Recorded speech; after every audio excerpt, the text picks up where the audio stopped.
السلام علیکم۔ اعوذ باللہ من الشیطان الرجیم، بسم اللہ الرحمن الرحیم۔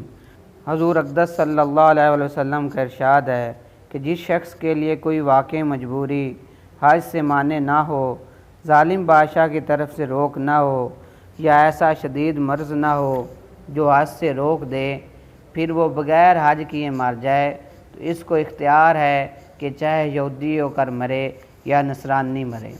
فائدہ: حضرت عمر رضی اللہ تعالیٰ عنہ سے یہ بھی مضمون نقل کیا گیا کہ انہوں نے 3 دفعہ فرمایا کہ ایسا شخص چاہے یہودی ہو کر مرے چاہے نصرانی مرے۔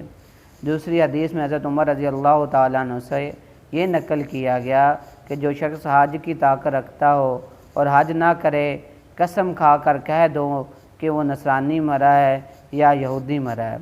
حضرت عمر رضی اللہ تعالیٰ عنہ کا یہ ارشاد ممکن ہے کہ ان کی یہی تحقیق ہو، ورنہ علماء کے نزدیک حج نہ کرنے سے کافر نہیں ہوتا، انکار سے کافر ہوتا ہے۔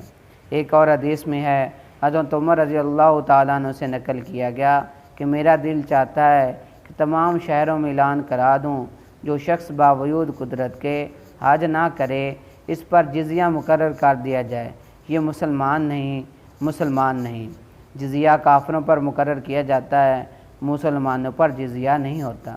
تو اللہ تبارک تعالی ہمیں اس وعید سے بچائے اور استطاعت ہو تو ہمیں حج کرنے کی توفیق عطا فرمائے، آمین۔